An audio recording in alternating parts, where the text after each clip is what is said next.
G'day guys, this is part 3 of the Xray XB2 Dirt Edition build series, and that's a big mouthful of a title. That's what she said. Okay, so next part is we will be assembling well, what is essentially the rear drivetrain and rear suspension. Before I go on to that, one of the things I've done got a message. One of the things I have done off camera is I have put on a chassis protector. The reason being, I don't want this puppy getting scratched. So what I have used is a J Concepts clear blank chassis protection film. Basically, when you get it, it comes in a sheet.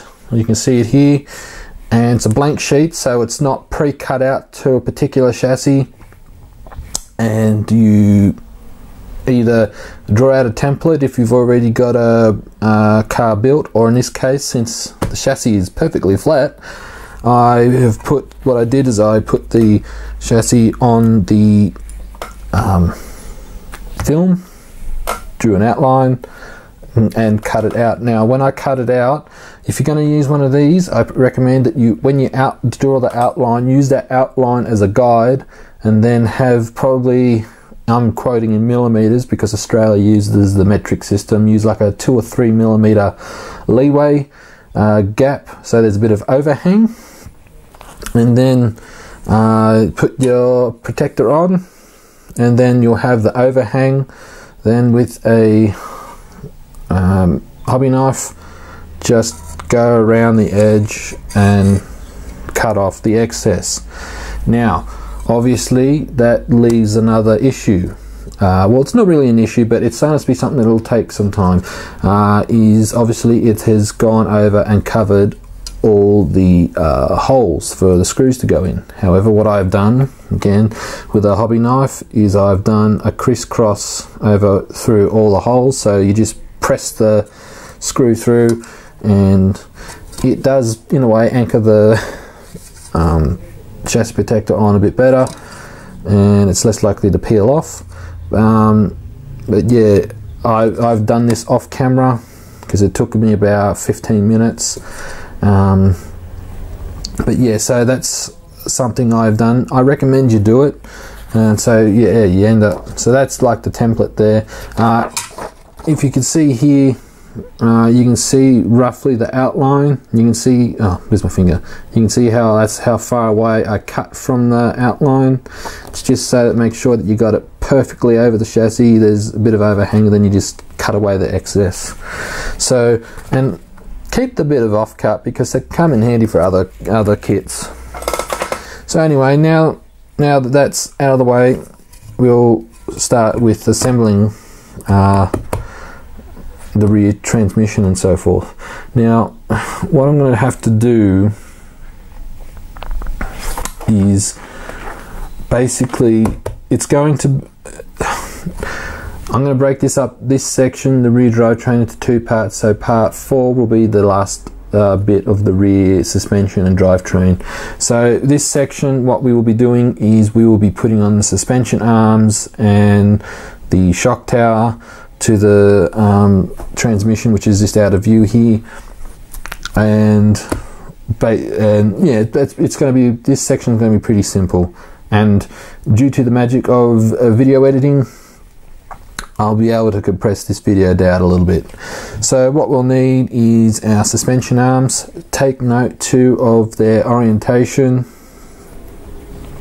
and we'll have the chassis around this way. Okay, so that's that way. When you're building a kit, if you've never built a kit for the first time, it doesn't hurt to go through and read the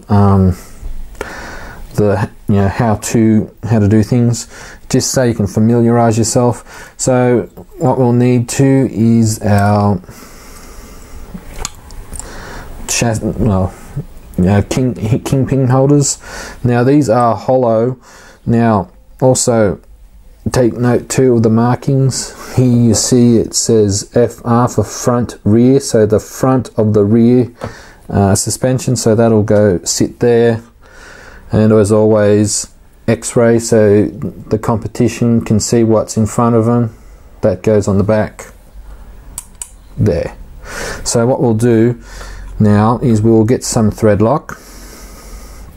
Well, actually, before I get ahead of myself, we'll need to put in the eccentric bushings, which are these things. Now, there are certain kinds. I'm doing the kit setup. Now, in the book, it'll tell you which one is what.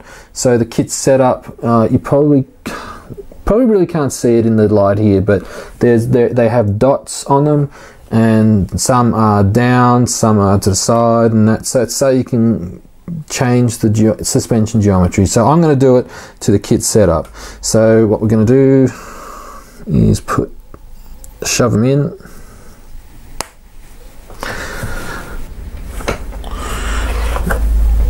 And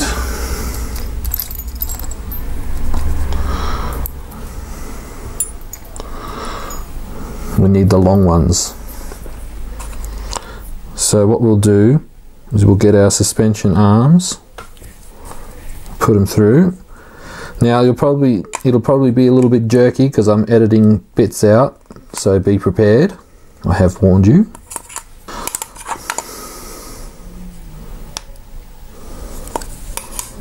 And make sure that your suspension doesn't bind.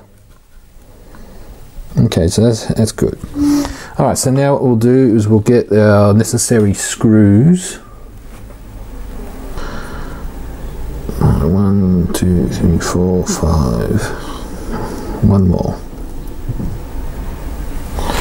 Make sure that they're all the same height too. Okay, so what I'll do is I'll quickly get some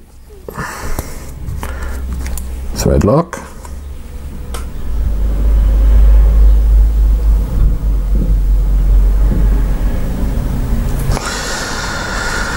Right, place that upside down.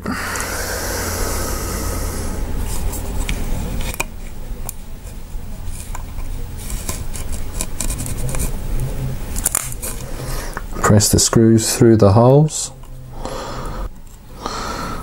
Okay.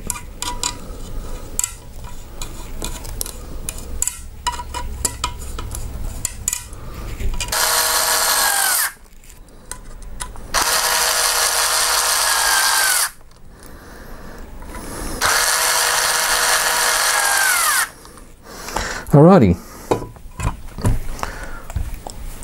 Now the next part is what we have to do now. Okay, so now what we'll do is we'll put the lower part of the transmission housing on, so it will fit in just there. Now we need the longer countersunk screws.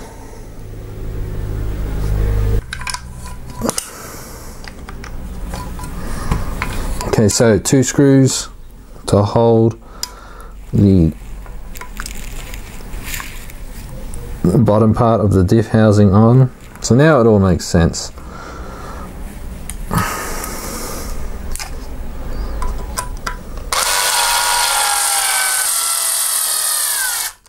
Like that. Alrighty. So now the next part is to put on the rear shock tower. Now take note of the orientation of the shock tower. As you can see here, this side here is more countersunk than this side. So when you're doing it, pay very, very, very, very close attention. So that will go on that way. So I'll just move the chassis out of the way.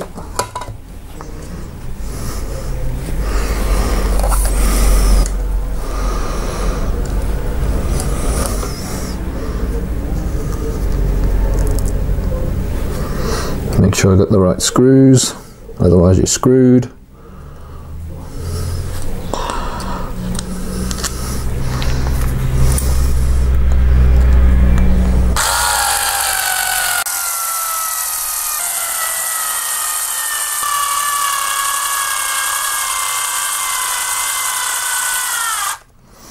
Alright, so now that's that done. Now the next part is to put the diff into the bottom part here of the chassis. Now I do believe you should take note of the orientation too of the diff.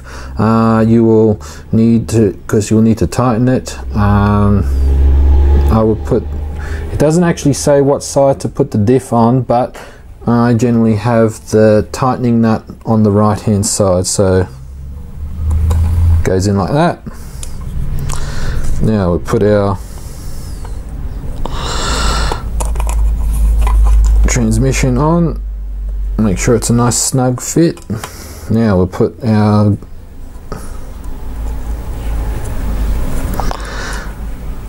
screws in.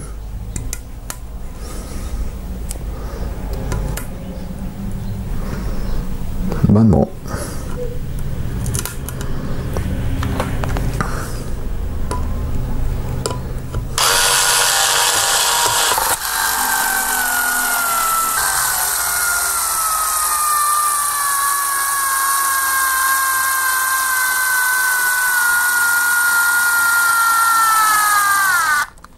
Alrighty, so what I'll do is I'll leave it here for this part, and the next video we'll continue on with the last part of the transmission assembly and suspension. Stay tuned for the next video, guys.